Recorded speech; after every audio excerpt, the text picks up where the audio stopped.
ಆರಂಭದ ದೃಶ್ಯದಲ್ಲಿ ನಾವು ರೋಸ್ ಮಿಲ್ಲರ್ ಎಂಬ ಸೂಕ್ಷ್ಮ ಸ್ವಭಾವದ ಮತ್ತು ಸಂಕೋಚಿತ ಮಹಿಳೆಯನ್ನು ನೋಡುತ್ತೇವೆ. ಅವಳು ಫ್ಯಾಷನ್ ಇನ್ಸ್ಟಿಟ್ಯೂಟ್ನಲ್ಲಿ ಕೆಲಸ ಮಾಡ್ತಾಳೆ.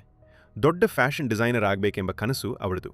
ಆದರೆ ಅವಳ ಬಾಸ್ ಗಂಟರ್ ಹಾಗೂ ಸಹೋದ್ಯೋಗಿಗಳು ಅವಳನ್ನು ಆಗಾಗ ಟೀಕಿಸ್ತಾರೆ. ಅದೃಷ್ಟವಶಾತ್ ಅವಳ ಜೊತೆ ಕೆಲಸ ಮಾಡುವ ಚೆಲ್ಸಿ ಎಂಬ ಸಹೋದ್ಯೋಗಿ ಯಾವಾಗಲೂ ಅವಳಿಗೆ ಬೆಂಬಲ ನೀಡುತ್ತಾಳೆ. ಚೆಲ್ಸಿ ರೋಸ್ಗೆ ಅಕ್ಕನಂತಿದ್ದಾಳೆ, ಏಕೆಂದರೆ ರೋಸ್ನ ತಂದೆ ತಾಯಿ ಸತ್ತ ನಂತರ ಚೆಲ್ಸಿಯ ಕುಟುಂಬವೇ ಅವಳನ್ನು ಬೆಳೆಸಿತ್ತು. ಒಂದು ದಿನ ಕೆಲಸದ ಮಧ್ಯೆ ರೋಸ್ನ ಫೋಟೋಗ್ರಾಫರ್ ಕ್ರ್ಯಾಶ್ ಬ್ರ್ಯಾಡ್ ಹಾರ್ಟ್ ಅವಳ ಬಳಿ ಬಂದು ಮಾತಾರಂಭಿಸ್ತಾನೆ. ಅಚಾನಕ್ ಆ ಸಂಜೆ ನಡೆಯೋ ಪಾರ್ಟಿಗೆ ತನ್ನ ಡೇಟಾಗಿ ಬರಬೇಕೆಂದು ಕೇಳ್ತಾನೆ. ಮೊದಲಿಗೆ ನರ್ವಸ್ ಆದರೂ ರೋಸ್ ಆ ಆಹ್ವಾನವನ್ನು ಒಪ್ತಾನೆ. ನಂತರ ಈ ವಿಷಯವನ್ನು ಚೆಲ್ಸಿಗೆ ಹೇಳ್ತಾಳೆ. ಅದನ್ನು ಕೇಳಿ ಚೆಲ್ಸಿ ತುಂಬ ಸಂತೋಷವಾಗ್ತಾಳೆ. ಚೆಲ್ಸಿ ರೋಸ್ಗೆ ಪಾರ್ಟಿಗೆ ತಯಾರಾಗಲು ಸಹಾಯ ಮಾಡ್ತಾಳೆ. ಅವಳನ್ನು ಅದ್ಭುತವಾಗಿ ಕಾಣುವಂತೆ ಸಿದ್ಧಪಡಿಸ್ತಾಳೆ. ನಂತರ ಪಾರ್ಟಿಯಲ್ಲಿ ರೋಸ್ ಮತ್ತು ಬ್ರ್ಯಾಡ್ ತಮ್ಮ ತಮ್ಮ ಕನಸುಗಳನ್ನು ಹಂಚಿಕೊಳ್ತಾರೆ. ಬ್ರ್ಯಾಡ್ಗೆ ಫೋಟೋ ಜರ್ನಲಿಸ್ಟ್ ಆಗಬೇಕೆಂಬ ಆಸೆ, ರೋಸ್ಗೆ ಫ್ಯಾಷನ್ ಡಿಸೈನರ್ ಆಗಿ ತನ್ನ ಹೆಸರನ್ನು ಚಿರಸ್ಥಾಯಿಯಾಗಿ ಬರೆಯಬೇಕೆಂಬ ಸಂಕಲ್ಪ. ಸ್ವಲ್ಪ ಹೊತ್ತಿನ ನಂತರ ಬ್ರ್ಯಾಡ್ ಅವಳಿಗೆ ಡ್ರಿಂಕ್ ತಗೋಕೆ ಹೊರಟಾಗ ರೋಸ್ ರೆಸ್ಟ್ ರೂಮ್ಗೆ ಹೋಗ್ತಾಳೆ.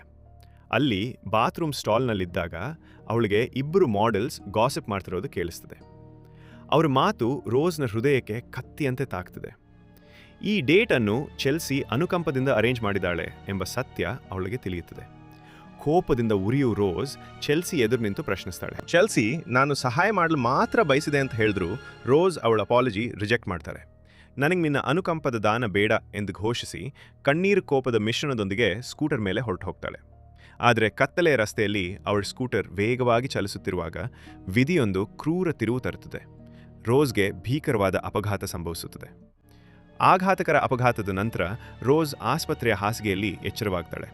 ಅವಳ ಮುಖ ಸಂಪೂರ್ಣವಾಗಿ ಬ್ಯಾಂಡೇಜ್ಗಳಿಂದ ಮುಚ್ಚಲ್ಪಟ್ಟಿರ್ತದೆ. ಅಪಘಾತದಿಂದ ನಿನ್ನ ಮುಖ, ವಿಶೇಷವಾಗಿ ದವಡೆ, ಶಾಶ್ವತವಾಗಿ ಡಿಸ್ಫಿಗರ್ ಆಗಿದೆ. ಕೆಲವು ವಾರಗಳವರೆಗೆ ನೀನು ಬಾಯಿ ತೆಗೆಯಲು ಸಾಧ್ಯವಿಲ್ಲ ಎಂದು ವೈದ್ಯರು ತಿಳಿಸುತ್ತಾರೆ. ಮೊದಲ ಬಾರಿಗೆ ರೋಸ್ ತನ್ನ ಮುಖವನ್ನು ಕನ್ನಡಿಯಲ್ಲಿ ನೋಡಿದಾಗ ಅವಳಿಗೆ ಭಯಾನಕ ಅನುಭವವಾಗುತ್ತದೆ. ಮುಖದ ದೊಡ್ಡ ಭಾಗವೇ ಕಾಣೆಯಾಗಿರುವಂತೆ ತೋರುತ್ತದೆ. ಅವಳ ಕನಸು ಫ್ಯಾಷನ್ ಡಿಸೈನರ್ ಆಗುವ ಆಸೆ ಕ್ಷಣಾರ್ಧದಲ್ಲಿ ಚೂರಾಗುತ್ತದೆ. ಆದರೂ ಚೆಲ್ಸಿ ಅವಳನ್ನು ಸಮಾಧಾನಪಡಿಸಲು ಪ್ರಯತ್ನಿಸುತ್ತಾಳೆ. ನೀನು ಬದುಕಿದ್ದೀಯೇ, ಅದೇ ಮುಖ್ಯ ಎಂದು ಹೇಳಿ ರೋಸ್ಗೆ ಧೈರ್ಯ ತುಂಬುತ್ತಾಳೆ. ಕೆಲವು ದಿನಗಳ ನಂತರ ರೋಸ್ ಆಸ್ಪತ್ರೆಯಿಂದ ಡಿಸ್ಚಾರ್ಜ್ ಆಗ್ತಾಳೆ. ಚೆಲ್ಸಿ ಅವಳನ್ನ ಮನೆ ಕರ್ಕೊಂಡು ಹೋಗಿ ರಿಕವರಿ ಸಮಯದಲ್ಲಿ ಇಮೋಷನಲ್ ಸಪೋರ್ಟ್ ನೀಡ್ತಾಳೆ. ಚೆಲ್ಸಿ ಇದ್ದರೂ ರೋಸ್ ಡಿಪ್ರೆಷನ್ನಲ್ಲಿ ಮುಳುಗ್ತಾಳೆ. ಕನ್ನಡಿಯಲ್ಲಿ ತನ್ನ ರಿಫ್ಲೆಕ್ಷನ್ ನೋಡಿದಾಗಲೆಲ್ಲ ಕಣ್ಣೀರು ಹರಿಸ್ತಾಳೆ. ಕಾಲ ಕಳೆದಂತೆ ರೋಸ್ ತನ್ನ ಹೊಸ ಪರಿಸ್ಥಿತಿಗೆ ಹೊಂದಿಕೊಳ್ಳಲು ಪ್ರಯತ್ನಿಸ್ತಾಳೆ. ಆದರೆ ಮುಖದ ಗಾಯ ಅವಳನ್ನು ನಿರಂತರವಾಗಿ ಕಾಡುತ್ತಲೇ ಇರುತ್ತದೆ. ಊಟ ಮಾಡುವಾಗ ಮೊದಲು ಆಹಾರವನ್ನು ಬ್ಲೆಂಡ್ ಮಾಡಿ ನಂತರ ಮೌತ್ಗೆ ಇಂಜೆಕ್ಟ್ ಮಾಡಬೇಕಾಗುತ್ತದೆ. ಇತರರೊಂದಿಗೆ ಮಾತನಾಡಲು ಕಾರ್ಡ್ಬೋರ್ಡ್ ಮತ್ತು ಮಾರ್ಕರ್ ಅವಳ ಏಕೈಕ ಸಾಧನವಾಗುತ್ತದೆ. ಒಂದು ದಿನ ಇಮೇಲ್ಸ್ ನೋಡುತ್ತಿದ್ದಾಗ ರೋಸ್ಗೆ ಬರೋಸ್ ಇನ್ಸ್ಟಿಟ್ಯೂಟ್ನಿಂದ ಬಂದಿರುವ ಒಂದು ಇನ್ವಿಟೇಷನ್ ಸಿಕ್ಕುತ್ತದೆ. ಅದರಲ್ಲಿ ಟ್ರಾನ್ಸ್ ಹ್ಯೂಮನಿಸಮ್ ಎಂಬ ಹೊಸ ತತ್ವವನ್ನು ಪರಿಚಯಿಸಲಾಗುತ್ತದೆ. ವಿಜ್ಞಾನದಿಂದ ಮಾನವ ತನ್ನ ದೇಹದ ಮಿತಿಗಳನ್ನು ಮೀರಿ ಹೋಗಬಹುದು ಎಂಬ ಆಲೋಚನೆ. ಇನ್ನು ಮುಂದೆ ಆ ಸಂಸ್ಥೆ ರೋಸ್ಗೆ life time free medical coverage ನೀಡುವುದಾಗಿ ಭರವಸೆ ನೀಡುತ್ತದೆ. ಆದರೆ ಅವಳು ಅವರ ಎಕ್ಸ್ಪೆರಿಮೆಂಟಲ್ ಪ್ರೊಸೀಜರ್ಗೆ ಸಬ್ಜೆಕ್ಟ್ ಆಗಬೇಕಾಗ್ತದೆ. ಮುಂದಿನ ದಿನ ತನ್ನ ಮುಖದ ಡಿಫಾರ್ಮಿಟಿಗೆ ಪರಿಹಾರ ಸಿಗಬಹುದೆಂಬ ಆಶಯದಲ್ಲಿ ರೋಸ್ ಬರೋಸ್ ಇನ್ಸ್ಟಿಟ್ಯೂಟ್ಗೆ ಭೇಟಿ ನೀಡುತ್ತಾಳೆ. ಅಲ್ಲಿ ಡಾಕ್ಟರ್ ವಿಲಿಯಂ ಬರೋಸ್ ಅವಳನ್ನು ಪರೀಕ್ಷಿಸಿ, ನಾವು ಸ್ಟೆಮ್ ಸೆಲ್ ಮೆನಿಪ್ಯುಲೇಷನ್ ಮೂಲಕ ನಿನ್ನ ದೇಹ ಮತ್ತು ಮುಖವನ್ನು ಪುನಃ ರೀಜನರೇಟ್ ಮಾಡ್ತೇವೆ ಎಂದು ವಿವರಿಸ್ತಾರೆ. ಮೊದಲಿಗೆ ಭಯ ಮತ್ತು ಸಂಶಯದಿಂದ ಹಿಂಜರಿದ್ರು ರೋಸ್ ಕೊನೆಗೆ ಈ ವಿಚಿತ್ರವಾದ ಪ್ರೊಸೀಜರ್ಗೆ ಒಪ್ಪಿಗೆ ಕೊಡ್ತಾಳೆ. ಮರುದಿನ ಕ್ರಿಮ್ಸನ್ ರೋಬ್ಸ್ ಧರಿಸಿದ ವೈದ್ಯಕೀಯ ಸಿಬ್ಬಂದಿ ಆಪರೇಷನ್ ನಡೆಸ್ತಾರೆ. ರೋಸ್ನ ಗಾಯದ ಮೇಲೆ ಜೆಲ್ಲಿ ತರಹದ ವಸ್ತುವನ್ನು ಅಂಟಿಸ್ತಾರೆ. ಎಲ್ಲ ಪ್ರಕ್ರಿಯೆ ಮುಗಿದ ನಂತರ ಅವಳನ್ನು ವಾರ್ಡ್ ರೂಮ್ಗೆ ಸ್ಥಳಾಂತರಿಸಲಾಗ್ತದೆ. ಆ ಸಮಯದಲ್ಲಿ ಬ್ರ್ಯಾಡ್ ರೋಸ್ನನ್ನು ನೋಡಲು ಕ್ಲಿನಿಕ್ಗೆ ಬರ್ತಾನೆ. ಆದರೆ ಅವರ ಭೇಟಿಗೆ ಮುಂಚೆ ಡಾಕ್ಟರ್ ವಿಲಿಯಂ ಅವನನ್ನು ಪ್ರೈವೇಟ್ ಡಿಸ್ಕಷನ್ಗಾಗಿ ಕರೆದುಕೊಂಡು ಹೋಗ್ತಾನೆ. ಅನೇಕ ಗಂಟೆಗಳ ನಂತರ ರೋಸ್ ಎಚ್ಚರವಾಗ್ತಾಳೆ. ಅವಳ ಮುಖ ಹಿಂದಿನಂತೆಯೇ ಬ್ಯಾಂಡೇಜ್ಗಳಿಂದ ಮುಚ್ಚಲ್ಪಟ್ಟಿರ್ತದೆ. ಆತುರದಿಂದ ಅವಳು ಕನ್ನಡಿಯ ಮುಂದೆ ಹೋಗಿ ಬ್ಯಾಂಡೇಜ್ಗಳನ್ನು ತೆಗೆದು ಹಾಕ್ತಾಳೆ. ಅಲ್ಲಿ ಅವಳಿಗೆ ಅಚ್ಚರಿಯ ದೃಶ್ಯ ಉಂಟಾಗ್ತದೆ. ಅವಳ ಮುಖ ಸಂಪೂರ್ಣವಾಗಿ ಪುನಃ ರೀಸ್ಟೋರ್ ಆಗಿ ಸುಂದರವಾಗಿ ಹೊಳೆಯುತ್ತದೆ. ಅವಳ ಚರ್ಮ ಗ್ಲೋ ಆಗಿ ಕಾಣುತ್ತದೆ ಮತ್ತು ಅವಳಿಗೆ ಸ್ಪೆಕ್ಟಿಕಲ್ಸ್ ಕೂಡ ಬೇಕಾಗಿರುವುದಿಲ್ಲ. ಆನಂದದಿಂದ ತುಂಬಿದ ರೋಸ್ ಹೊರಗೆ ಸ್ವಿಮ್ಮಿಂಗ್ ಪೂಲ್ ಕಡೆ ನಡೀತಾಳೆ. ಅಲ್ಲಿ ಅವಳು ಟೆಲಿವಿಷನ್ ಆಕ್ಟರ್ ಡಾಮಿನಿಕ್ ಡ್ಯಾನ್ವರ್ಸ್ನನ್ನು ಕಾಣ್ತಾಳೆ. ಅವನತ್ತ ಹತ್ತಿರ ಹೋಗಿ ಅಚಾನಕ್ ಅವನನ್ನು ಕಿಸ್ ಮಾಡ್ತಾಳೆ. ಆ ಕಿಸ್ ಎಷ್ಟು ಇಂಟೆನ್ಸ್ ಆಗಿರುತ್ತೆ ಅಂದರೆ ಡಾಮಿನಿಕ್ನ ತುಟಿಗಳಿಂದ ರಕ್ತ ಹರಿಯಲು ಆರಂಭವಾಗ್ತದೆ. ಡಾಮಿನಿಕ್ನೊಂದಿಗೆ ನಡೆದ ಆಘಾತಕರ ಘಟನೆ ರೋಸ್ನ ಮನಸ್ಸನ್ನು ಕಾಡುತ್ತದೆ. ಗಿಲ್ಟಿ ಫೀಲ್ ಆಗಿ ಅವಳು ತಕ್ಷಣವೇ ಆ ಸ್ಥಳದಿಂದ ಹೊರಟು ಹೋಗುತ್ತಾಳೆ. ಮುಂದಿನ ದಿನ ರೋಸ್ ತನ್ನ ಅನುಭವವನ್ನು ಡಾಕ್ಟರ್ ವಿಲಿಯಂಗೆ ಹೇಳ್ತಾಳೆ. ಆದರೆ ಅವರು ಅದನ್ನು ಕೇವಲ ಭ್ರಮೆ ಎಂದು ತಳ್ಳಿ ಹಾಕ್ತಾರೆ ಮತ್ತು ಸರ್ಜರಿ ಸೈಡ್ ಎಫೆಕ್ಟ್ಸ್ ಕಾರಣವಾಗಿರಬಹುದು ಎಂದು ವಿವರಿಸುತ್ತಾರೆ. ನಂತರ ರೋಸ್ಗೆ ವಿಭಿನ್ನ ಮೆಡಿಸಿನ್ಸ್ ಮತ್ತು ಪ್ರೋಟೀನ್ ಮಿಕ್ಸ್ಚರ್ಸ್ ಪ್ರಿಸ್ಕ್ರೈಬ್ ಮಾಡ್ತಾರೆ. ಇವು ನಿನಗೆ ವಾಕರಿಕೆ, ತಲೆ ತಿರುಗುವಿಕೆ ಮತ್ತು ಎದ್ದು ಕಾಣುವ ಭ್ರಮೆಗಳನ್ನು ತರಬಹುದು ಎಂಬ ಎಚ್ಚರಿಕೆ ಸಹ ನೀಡುತ್ತಾರೆ. ಎಲ್ಲವೂ ಸರಿಯಾದ ಹಾದಿಯಲ್ಲಿ ಸಾಗುತ್ತಿರುವಂತೆ ತೋರುತ್ತದೆ. ರೋಸ್ ಕ್ಲಿನಿಕ್ನಿಂದ ಡಿಸ್ಚಾರ್ಜ್ ಆಗುತ್ತಾಳೆ. ತನ್ನ ವಸ್ತುಗಳನ್ನು ತೆಗೆದುಕೊಂಡು ಚೆಲ್ಸಿ ಬಳಿ ಬರ್ತಾಳೆ. ರೋಸ್ ಇನ್ ಟ್ರಾನ್ಸ್ಫಾರ್ಮೇಷನ್ ನೋಡಿ ಚೆಲ್ಸಿ ಅಚ್ಚರಿಗೊಳಗಾಗ್ತಾಳೆ. ಮುಂದಿನ ದೃಶ್ಯದಲ್ಲಿ ರೋಸ್ ಹೊಸ ಕಾನ್ಫಿಡೆನ್ಸ್ನೊಂದಿಗೆ ತನ್ನ ಫ್ಯಾಷನ್ ಡಿಸೈನರ್ ಪ್ಯಾಷನ್ಗೆ ಸಂಪೂರ್ಣವಾಗಿ ತೊಡಗಿಕೊಳ್ಳುತ್ತಾಳೆ. ಅವಳ ಕ್ರಿಯೇಟಿವಿಟಿ ಮತ್ತು ಪ್ರೊಫೆಷನಲ್ ಪರ್ಫಾರ್ಮೆನ್ಸ್ ತುಂಬ ಹೆಚ್ಚಾಗುತ್ತದೆ. ಅವಳು ಎಕ್ಸೆಪ್ಷನಲ್ ಕ್ಲೋದಿಂಗ್ ಡಿಸೈನ್ ಸೃಷ್ಟಿಸಲು ಆರಂಭಿಸ್ತಾಳೆ. ಅವಳ ಕನಸು ಮತ್ತೆ ಜೀವಂತವಾಗುತ್ತದೆ. ರೋಸ್ ತನ್ನ ಕೆಲಸದಲ್ಲಿ ತೊಡಗಿಸಿಕೊಂಡಿದ್ದರೂ ಅವಳಿಗೆ ಬಾಸ್ ಗಂಟರ್ ಮತ್ತು ಸಹೋದ್ಯೋಗಿಗಳಿಂದ ಅನುಭವಿಸಿದ ಅವಮಾನಗಳು ನೆನಪಾಗುತ್ತವೆ.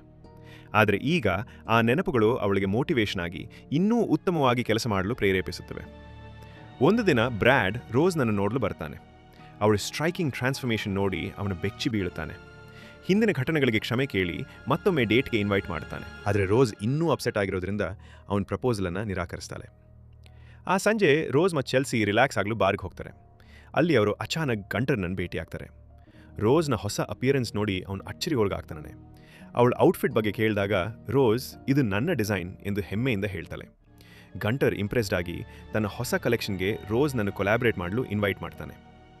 ಅದಾದ ನಂತರ ಅವರು ಡ್ರಿಂಕ್ಸ್ ಮತ್ತು ಡ್ಯಾನ್ಸಿಂಗನ್ನು ಎಂಜಾಯ್ ಮಾಡ್ತಾರೆ. ಆದರೆ ರೋಸ್ ಅಚಾನಕ್ ಕ್ರೌಡ್ನಿಂದ ಒಬ್ಬ ವ್ಯಕ್ತಿಯನ್ನು ಹೊರಗೆ ಕರೆದುಕೊಂಡು ಹೋಗಿ ಅವನಿಗೆ ಕಿಸ್ ಮಾಡ್ತಾಳೆ. ಆ ಕಿಸ್ ಅಗ್ರೆಸಿವ್ ಆಗಿ ರೋಸ್ ಅವನನ್ನು ಕಚ್ಚಲು ಮತ್ತು ಪರಚಲು ಪ್ರಾರಂಭಿಸ್ತಾಳೆ. ನಂತರ ರೋಸ್ ತನ್ನ ಹಾಸಿಗೆಯಲ್ಲಿ ಹಠಾತ್ನೇ ಎಚ್ಚರಗೊಂಡು ಇದು ಕೂಡ ಭ್ರಮೆ ಆಗಿರಬಹುದು ಎಂದು ಅವಳು ನಂಬುತ್ತಾಳೆ. ದೃಶ್ಯವು ಡಾಮಿನಿಕ್ ಕಡೆಗೆ ತಿರುಗುತ್ತದೆ. ಅವನು ಮೂವಿ ಶೂಟ್ ಮಧ್ಯದಲ್ಲಿ ಇದ್ದಾನೆ. ಆದರೆ ಅವನ ವರ್ತನೆ ಅಸಹಜವಾಗುತ್ತದೆ. ಕೋವರ್ಕರ್ಸ್ ಮೇಲೆ ಅವನು ಕೋಪದಿಂದ ವರ್ತಿಸ್ತಾನೆ. ಅಗ್ರೆಷನ್ ಪೀಕ್ಗೆ ಏರಿ ಅವನು ಜೂನಿಯರ್ ಆಕ್ಟರ್ನ ಮೇಲೆ ಹಿಂಸಾತ್ಮಕವಾಗಿ ದಾಳಿ ಮಾಡಿ ಅವನ ಮುಖವನ್ನು ಮಾಂಸ ಆಚೆ ಬರುವ ಹಾಗೆ ಕಚ್ತಾನೆ. ಇನ್ನೊಂದು ಕಡೆ ರೋಸ್ ತನ್ನ ಅಪಾರ್ಟ್ಮೆಂಟ್ನಲ್ಲಿ ಕೆಲಸ ಮಾಡ್ತಿದ್ದಾಗ ತೀವ್ರವಾದ ಸ್ಟಮಕ್ ಪೇನ್ ಅನುಭವಿಸ್ತಾಳೆ. ಅದನ್ನು ಸಹಿಸಿಕೊಳ್ಳಲು ಪ್ರಯತ್ನಿಸಿದರೂ ಕೊನೆಗೆ ನೆಲಕ್ಕೆ ಬಿದ್ದು ಅನ್ಕಾನ್ಷಿಯಸ್ ಆಗ್ತಾಳೆ. ಸ್ವಲ್ಪ ಹೊತ್ತಿನ ನಂತರ ಎಚ್ಚರವಾದ ರೋಸ್ ರೆಫ್ರಿಜರೇಟರ್ ಕಡೆಗೆ ಓಡಿ ಹೋಗಿ ಡಾಕ್ಟರ್ ವಿಲಿಯಂ ನೀಡಿದ ಪ್ರೋಟೀನ್ ಶೇಕನ್ನು ನುಂಗುತ್ತಾಳೆ. ಆದರೆ ಅವಳ ಹಸಿವು ಇನ್ನೂ ತಣಿಯುವುದಿಲ್ಲ. ಅವಳೊಳಗೆ ಒಂದು ಇಂಟೆನ್ಸ್ ಕ್ರೇವಿಂಗ್ ಬೆಳೆಯುತ್ತದೆ. ಪರಿಣಾಮವಾಗಿ ರೋಸ್ ತನ್ನ ಹಸಿವನ್ನು ತಣಿಸಲು ರೆಫ್ರಿಜರೇಟರ್ನಿಂದ ಹಸಿ ಮಾಂಸ ತೆಗೆದುಕೊಂಡು ಅದರಲ್ಲಿ ಹರಿಯುತ್ತಿರುವ ರಕ್ತವನ್ನು ನೆಕ್ಕುತ್ತಾಳೆ. ಆ ಸಂಜೆ ರೋಸ್ ನಗರದ ಬೀದಿಗಳಲ್ಲಿ ಅಲೆದಾಡ್ತಾಳೆ. ಅಲ್ಲಿ ನೈಟ್ ಕ್ಲಬ್ನಿಂದ ಬೌನ್ಸರ್ಸ್ ಹೊರಹಾಕಿದ ಬಿಲ್ಲಿ ಎಂಬವನನ್ನು ಅವಳು ಕಾಣುತ್ತಾಳೆ. ಅವನ ಬಳಿ ಹೋಗಿ ನನಗೆ ರೈಡ್ ಕೊಡ್ತೀಯಾ ಎಂದು ಕೇಳ್ತಾಳೆ. ಬಿಲ್ಲಿ ಒಪ್ಪಿ ರೋಸ್ನನ್ನು ತನ್ನ ಕಾರ್ಗೆ ಕರೆದುಕೊಂಡು ಹೋಗುತ್ತಾನೆ. ರೋಸ್ ಕಿಸ್ ಮಾಡಲು ಹೋಗುವಂತೆ ನಟಿಸಿ ಅಚಾನಕ್ ಅವನ ಕುತ್ತಿಗೆಯನ್ನು ಕಚ್ಚಿ ಅವನ ರಕ್ತವನ್ನು ಹೀರುತ್ತಾಳೆ. ಮುಂದಿನ ಬೆಳಗ್ಗೆ ರೋಸ್ ತನ್ನ ಅಪಾರ್ಟ್ಮೆಂಟ್ನಲ್ಲಿ ಎಚ್ಚರವಾಗುತ್ತಾಳೆ. ಅವಳ ಕೈಯಲ್ಲಿ ರಕ್ತದ ಗುರುತು ಮತ್ತು ಹಿಂದಿನ ರಾತ್ರಿ ಧರಿಸಿದ ಕೋಟ್ ಇನ್ನೂ ಅಲ್ಲಿರ್ತದೆ. ಇದರಿಂದ ಅವಳು ನಾನು ಭ್ರಮೆ ಅಂತ ನಂಬಿದ್ದ ಅನುಭವಗಳು ನಿಜವಾಗಿಯೂ ನಡೆದಿರಬಹುದು ಎಂಬ ರಿಯಲೈಸೇಷನ್ಗೆ ಬರ್ತಾಳೆ. ಅದಾದ ನಂತರದ ದೃಶ್ಯದಲ್ಲಿ ಡಾಮಿನಿಕ್ ಕಚ್ಚಿದ ಜೂನಿಯರ್ ಆಕ್ಟರ್ ಹಾಸ್ಪಿಟಲ್ಗೆ ಅಡ್ಮಿಟ್ ಆಗಿರುವುದನ್ನು ನಾವು ನೋಡ್ತೇವೆ. ಅವನ ಸ್ಥಿತಿ ಹಠಾತ್ ಬದಲಾಗ್ತದೆ. ಕಚ್ಚುವಿಕೆಯು ಅವನಿಗೆ ಒಂದು ರೀತಿಯ ವೈರಸ್ನಿಂದ ಇನ್ಫೆಕ್ಟೆಡ್ ಆಗಿರುವುದು ಸ್ಪಷ್ಟವಾಗ್ತದೆ. ಅವನು ಅಗ್ರೆಸಿವ್ ಆಗಿ ನರ್ಸ್ ಮೇಲೆ ದಾಳಿ ಮಾಡಿ ಅವಳ ಬೆರಳುಗಳನ್ನು ಕಚ್ಚಿ ಹರಿದು ಹಾಕ್ತಾನೆ. ನಂತರ ಅವನನ್ನು ತಡೆಯಲು ಬಂದ ಹಾಸ್ಪಿಟಲ್ ಸ್ಟಾಫ್ಗಳನ್ನು ಹಿಂಸಾತ್ಮಕವಾಗಿ ಹಲ್ಲೆ ಮಾಡ್ತಾನೆ. ಇನ್ನೊಂದು ಕಡೆ ರೋಸ್ ಡಾಕ್ಟರ್ ವಿಲಿಯಂನನ್ನು ಭೇಟಿಯಾಗಿ ತನ್ನ unusual blood cravings, stomach pains, vivid dreams ಬಗ್ಗೆ ಹೇಳ್ಕೊಳ್ತಾಳೆ.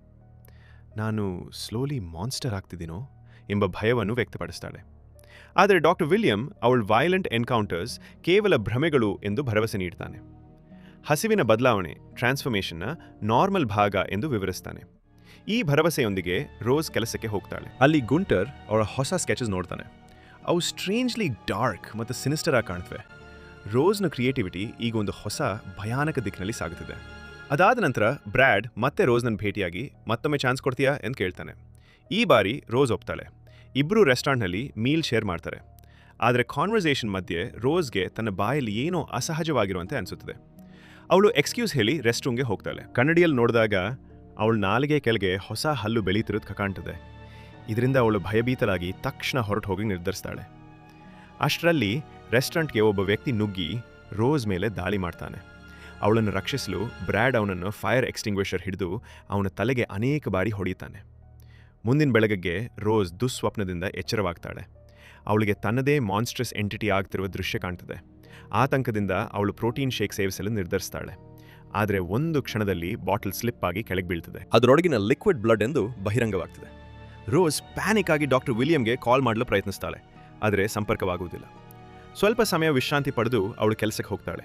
ಅಲ್ಲಿ ಗಂಟರ್ ರೋಸ್ ಅಂಡ್ ಡಿಸೈನ್ ನೋಡಿ ಮೆಚ್ತಾನೆ ಮತ್ತು ಅದನ್ನು ಮಾಡೆಲಿಂಗ್ ಮಾಡಲು ಚೆಲ್ಸೀಲನ್ನು ಆಯ್ಕೆ ಮಾಡ್ತಾನೆ. ಇಬ್ಬರಿಗೂ ಸಂತೋಷವಾಗ್ತದೆ. ಇನ್ನೊಂದು ಕಡೆ ಹಾಸ್ಪಿಟಲಲ್ಲಿ ಸೆಂಟರ್ ಫಾರ್ ಡಿಸೀಸ್ ಕಂಟ್ರೋಲ್ನ ಇಬ್ಬರು ಡಾಕ್ಟರ್ಸ್ ಎಲಿಯಟ್ ಮತ್ತು ರೈಲಿ ಪ್ಯಾಂಡಮಿಕ್ ಔಟ್ಬ್ರೇಕ್ ಬಗ್ಗೆ ಚರ್ಚಿಸ್ತಾರೆ. ಇದು ರೇಬೀಸ್ ವೈರಸ್ ಆಗಿರಬಹುದು ಎಂದು ಭಾವಿಸ್ತಾರೆ. ರೂಪಾಂತರಿತ ತಳಿಯು ಡಾಮಿನಿಕ್ಗೆ ಸಂಬಂಧಿಸಿರಬಹುದು ಎಂದು ರೈಲಿ ಊಹಿಸುತ್ತಾರೆ. ಡಾಮಿನಿಕ್ ಈಗ ತನ್ನ ಹಿಂಸಾತ್ಮಕ ವರ್ತನೆಯ ಪರಿಣಾಮವಾಗಿ ಆಸ್ಪತ್ರೆಯ ಹಾಸಿಗೆಯಲ್ಲಿದ್ದಾನೆ. ಆದರೆ ನಿಜವಾಗಿ ರೋಸ್ ಪೂಲ್ನಲ್ಲಿ ಮುತ್ತು ಕೊಟ್ಟಾಗ ಅವಳ ಕಚ್ಚುವಿಕೆಯಿಂದ ಡಾಮಿನಿಕ್ ಸೋಂಕಿಗೆ ಒಳಗಾದನು. ವೈರಸ್ ಸಿಟಿಯಲ್ಲಿ ವೇಗವಾಗಿ ಹರಡುತ್ತಾ ಅನೇಕ ಪೇಷಂಟ್ಸ್ ಹಾಸ್ಪಿಟಲ್ಗೆ ಅಡ್ಮಿಟ್ ಆಗ್ತಾರೆ. ಸಿಟಿಯಲ್ಲಿ ವೈರಸ್ ಔಟ್ಬ್ರೇಕ್ ಹೆಚ್ಚಾಗುತ್ತಿದ್ದಂತೆ ರೈಲಿ ತಕ್ಷಣವೇ ಅನ್ಇನ್ಫೆಕ್ಟೆಡ್ ಜನರಿಗೆ ವ್ಯಾಕ್ಸಿನೇಷನ್ ಕೊಡಬೇಕು, ಇನ್ಫೆಕ್ಟೆಡ್ ಜನರನ್ನು ಐಸೋಲೇಟ್ ಮಾಡಬೇಕು ಎಂದು ನಿರ್ಧರಿಸುತ್ತಾನೆ. CDC ಸಿಟಿಸನ್ಸ್ಗೆ ಎಮರ್ಜೆನ್ಸಿ ವಾರ್ನಿಂಗ್ಸ್ ಇಶ್ಯೂ ಮಾಡುತ್ತದೆ. ಮನೆಗಳಲ್ಲಿ ಇರಿ, ಸಿಂಪ್ಟಮ್ಸ್ ಕಂಡುಬಂದರೆ ತಕ್ಷಣ ಮೆಡಿಕಲ್ ಅಟೆನ್ಷನ್ ಪಡೀರಿ ಎಂದು ಅಪೀಲ್ ಮಾಡುತ್ತದೆ. ಆದರೆ ಈ ಖಿಯಾಸ್ ನಡುವೆಯೂ ಗಂಟರ್ ತನ್ನ highly anticipated fashion show drop ಮಾಡದೆ ಮುಂದುವರಿಸಲು ನಿರ್ಧರಿಸುತ್ತಾನೆ.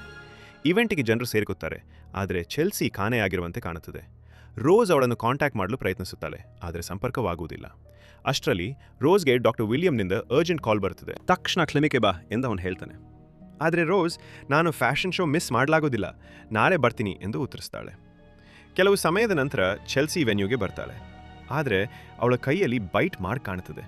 ಯಾರೋ ಇನ್ಫೆಕ್ಟೆಡ್ ವ್ಯಕ್ತಿ ಅವಳನ್ನು ಕಚ್ಚಿರುವುದು ಸ್ಪಷ್ಟವಾಗುತ್ತದೆ. ಪರಿಣಾಮವಾಗಿ ಡಾಮಿಕಿಗೆ ಸಂಭವಿಸಿದಂತೆಯೇ ಅವಳು ರೆಸ್ಟ್ಲೆಸ್ ಆಗಿ ವರ್ತಿಸಲು ಆರಂಭಿಸುತ್ತಾಳೆ.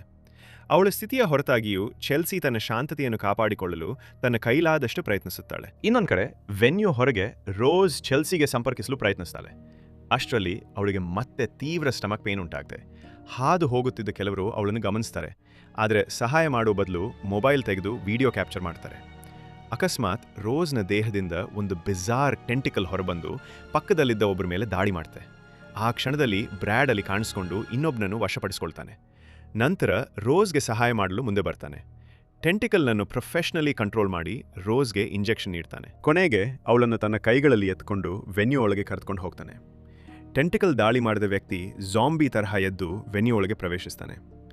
ಸ್ವಲ್ಪ ಹೊತ್ತಿನ ನಂತರ ರೋಸ್ಗೆ ಕಾನ್ಷಿಯಸ್ನೆಸ್ ಮರಳುತ್ತದೆ, ಆದರೆ ಏನೂ ನೆನಪಿಲ್ಲ. ಬ್ರ್ಯಾಡ್ ಅವಳಿಗೆ ಕೊಳಗೆ ಕ್ಲಿನಿಕ್ಕಿಗೆ ಹೋಗು ಎಂದು ಒತ್ತಾಯಿಸ್ತಾನೆ. ಆದರೆ ರೋಸ್ ನನ್ನ ಡ್ರೆಸ್ ಶೋ ನೋಡದೆ ಹೋಗಲ್ಲ ಎಂದು ನಿರಾಕರಿಸ್ತಾಳೆ. ವೀಕ್ ಮತ್ತು ಅನ್ಸೆಟಲ್ಡ್ ಆಗಿದ್ದರೂ ರೋಸ್ ಗಂಟರ್ ಜೊತೆ ಆಡಿಯನ್ಸ್ನಲ್ಲಿ ಕುಳಿತುಕೊಳ್ತಾಳೆ. ಫ್ಯಾಷನ್ ಶೋ ಆರಂಭವಾಗ್ತದೆ. ಮಾಡೆಲ್ಸ್ ರ್ಯಾಂಪ್ ಮೇಲೆ ಒಬ್ಬರ ನಂತರ ಒಬ್ಬರು ನಡೀತಾರೆ. ಅಷ್ಟರಲ್ಲಿ ಈಗ ವೈರಸ್ನಿಂದ ಇನ್ಫೆಕ್ಟೆಡ್ ಆಗಿರೋ ಚೆಲ್ಸಿ ರ್ಯಾಂಪ್ ಮೇಲೆ ಬರ್ತಾಳೆ. ಅವಳ ಬಾಯಿ ಬ್ಲಡ್ನಿಂದ ತುಂಬಿರ್ತದೆ. ಅವಳು ನೇರವಾಗಿ ಗಂಟರ್ ಕಡೆಗೆ ಹೋಗಿ ಅವನ ಕುತ್ತಿಗೆಯನ್ನು ಕಚ್ಚಿ ರಕ್ತ ಹೀರ್ತಾಳೆ. ಅಲ್ಪ ಸಮಯದಲ್ಲೇ ಪೊಲೀಸ್ ಸೀನ್ಗೆ ಬರ್ತಾರೆ. ಅವರು ಚೆಲ್ಸಿ ಮೇಲೆ ಗುಂಡು ಹಾರಿಸಿ ಅವಳನ್ನು ಕೊಲ್ಲುತ್ತಾರೆ.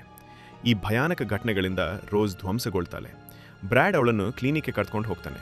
ಅಲ್ಲಿ ಬ್ರ್ಯಾಡ್ ಡಾಕ್ಟರ್ ವಿಲಿಯಂಗೆ ಸಿಚುವೇಶನ್ ಕಂಟ್ರೋಲ್ನಿಂದ ಹೊರಗೆ ಹೋಗುತ್ತಿದೆ ಎಂದು ತಿಳಿಸುತ್ತಾನೆ. ಆದರೆ ಡಾಕ್ಟರ್ ವಿಲಿಯಂ ಶಾಂತವಾಗಿ ನಾನು ಹ್ಯಾಂಡಲ್ ಮಾಡ್ತೀನಿ ಎಂದು ಭರವಸೆ ನೀಡ್ತಾನೆ.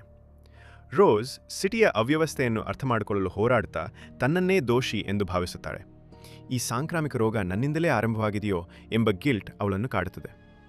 ಈ ಹಂತದಲ್ಲಿ ತಾನು ಮೊದಲು ಅನುಭವಿಸಿದ ಎಲ್ಲಾ ಭ್ರಮೆಗಳು ನಿಜವೆಂದು ಅವಳು ಖಚಿತವಾಗಿ ಭಾವಿಸುತ್ತಾಳೆ. ಆದರೆ ಡಾಕ್ಟರ್ ವಿಲಿಯಂ, ನಾನು ಡೆತ್ ಕ್ಯೂರ್ ಮಾಡಬಲ್ಲೆ, ಅದು ರೋಸ್ ಮೂಲಕ ಸಾಧ್ಯ ಎಂದು ಕಾಮಾಗಿ ಹೇಳುತ್ತಾನೆ. ಅವನು ರೋಸ್ ಮತ್ತು ಬ್ರ್ಯಾಡ್ನನ್ನು ಒಂದು ರೂಮ್ನಲ್ಲಿ ಲಾಕ್ ಮಾಡಿ ಗ್ಲಾಸ್ ಪ್ಯಾನಲ್ ಮೂಲಕ ಮಾನಿಟರ್ ಮಾಡ್ತಾನೆ.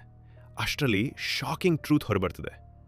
ಡಾಕ್ಟರ್ ವಿಲಿಯಂ ಕ್ಲಿನಿಕ್ ಹೊರಗೆ ರೋಸ್ನ ಮೇಲೆ ಕಣ್ಣಿಟ್ಕೊಳ್ಳಲು ಬ್ರ್ಯಾಡನ್ನು ಹೈರ್ ಮಾಡಿದ್ದೇನೆ ಎಂದು ರಿವೀಲ್ ಮಾಡ್ತಾನೆ. ಬ್ರ್ಯಾಡ್ ರೋಸ್ನ ಟ್ರಾನ್ಸ್ಫಾರ್ಮೇಷನ್ ತನ್ನ ಫೋಟೋಸ್ ಅನಾಲಿಸಿಂಗ್ಗೆ ಗ್ರೇಟ್ ಸ್ಟೋರಿ ಆಗುತ್ತದೆ ಎಂಬ ಕಾರಣದಿಂದ ಒಪ್ಪಿಕೊಂಡಿದ್ದನು. ಈ ಮಾತು ಕೇಳಿ ರೋಸ್ ಮತ್ತೊಮ್ಮೆ ದ್ರೋಹಕ್ಕೆ ಒಳಗಾಗಿದ್ದೇನೆ ಎಂದು ಭಾವಿಸುತ್ತಾಳೆ. ಆದರೆ ಬ್ರ್ಯಾಡ್, ನಿನ್ನನ್ನು ಪ್ರೊಟೆಕ್ಟ್ ಮಾಡಲು ಮಾತ್ರ ನಾನು ಹೀಗೆ ಮಾಡಿದೆ ಎಂದು ತನ್ನ ಕ್ರಿಯೆಗಳನ್ನು ಸಮರ್ಥಿಸಿಕೊಳ್ಳಲು ಪ್ರಯತ್ನಿಸ್ತಾನೆ. ಸ್ವಲ್ಪ ಸಮಯದ ನಂತರ ಡಾಕ್ಟರ್ ವಿಲಿಯಂ ಒಂದು ಬಟನ್ ಆಕ್ಟಿವೇಟ್ ಮಾಡ್ತಾನೆ. ತಕ್ಷಣವೇ ಬ್ರ್ಯಾಡ್ ಮೇಲೆ ಬ್ಲಡ್ ಸ್ಪ್ರೇ ಆಗ್ತದೆ. ಅದನ್ನು ನೋಡಿ ರೋಸ್ಗೆ ಅನ್ಕಂಟ್ರೋಲಬಲ್ ಟೆಂಪ್ಟೇಷನ್ ಉಂಟಾಗ್ತದೆ. ತನ್ನನ್ನು ತಾನು ಕಂಟ್ರೋಲ್ ಮಾಡಲು ಪ್ರಯತ್ನಿಸಿದರೂ ಕೊನೆಗೆ ಟೆಂಟಿಕಲ್ಸ್ ಮೂಲಕ ಬ್ರ್ಯಾಡ್ನನ್ನು ಕೊಲ್ಲುತ್ತಾಳೆ. ಈ ಟ್ರಾಜಿಕ್ ಆಕ್ಟ್ ನಂತರ ರೋಸ್ ಒಂದು ನೈಫ್ ಹಿಡಿದು ತನ್ನ ಕತ್ತನ್ನು ಕತ್ತರಿಸಿಕೊಳ್ತಾಳೆ. ಇನ್ನೊಂದು ಕಡೆ ಸಾಂಕ್ರಾಮಿಕ ರೋಗ ಏಕಾಏಕಿ ನಿಯಂತ್ರಣಕ್ಕೆ ಬಂದಿದೆ ಮತ್ತು ಎಲ್ಲಾ ಸೋಂಕಿತ ವ್ಯಕ್ತಿಗಳನ್ನು ದಯಾಮರಣಗೊಳಿಸಲಾಗಿದೆ ಎಂದು ಸುದ್ದಿ ವರದಿಗಳು ಹೇಳುತ್ತವೆ. ಅಧಿಕಾರಿಗಳು ಸ್ಪೆಸಿಫಿಕ್ ಕಾಸ್ ಐಡೆಂಟಿಫೈ ಮಾಡಲು ವಿಫಲರಾಗಿ ಎಪಿಡೆಮಿಕ್ ಅನ್ನು ಫ್ಲೂ ಔಟ್ಬ್ರೇಕ್ ಎಂದು ರೀಕ್ಲಾಸಿಫೈ ಮಾಡ್ತಾರೆ. ಫೈನಲ್ ಸೀನ್ನಲ್ಲಿ doctor William fresh blood protein solution ಮತ್ತು ರಾ ಮೀಟ್ ಪ್ಲೇಟ್ ತಯಾರಿಸಿ ಅದನ್ನು ರೋಸ್ಗೆ ತರ್ತಾನೆ. ರೋಸ್ ಇನ್ನೂ ಜೀವಂತವಾಗಿದ್ದಾಳೆ. ಡಾಕ್ಟರ್ ಸ್ಟೆಮ್ ಸೆಲ್ ಮೆನಿಪ್ಯುಲೇಷನ್ ಥೆರಪಿ ಮತ್ತೆ ರಿಪೀಟ್ ಮಾಡಿ ಅವಳನ್ನು ರಿವೈವ್ ಮಾಡಿದ್ದಾನೆ. ರೋಸ್ ಫ್ಯೂರಿಯಸ್ ಆಗಿ ನೀನು ದೇವರ ಜೊತೆ ಆಟವಾಡಲು ಸಾಧ್ಯವಿಲ್ಲ ಎಂದು ಗ್ಲಾಸ್ ಡೋರ್ ಮೇಲೆ ಗುದ್ದುತ್ತಾ ಕೂಗುತ್ತಾಳೆ. ಆದರೆ ಡಾಕ್ಟರ್ ವಿಲಿಯಂ ಈವಲ್ ಸ್ಮೈಲ್ ಧರಿಸಿ ಅಚಲವಾಗಿ ನಿಂತ್ಕೊಂಡಿರ್ತಾನೆ. ಕೊನೆಯದಾಗಿ ವಿಡಿಯೋ ನೋಡೋದಕ್ಕೆ ತುಂಬ ಧನ್ಯವಾದಗಳು.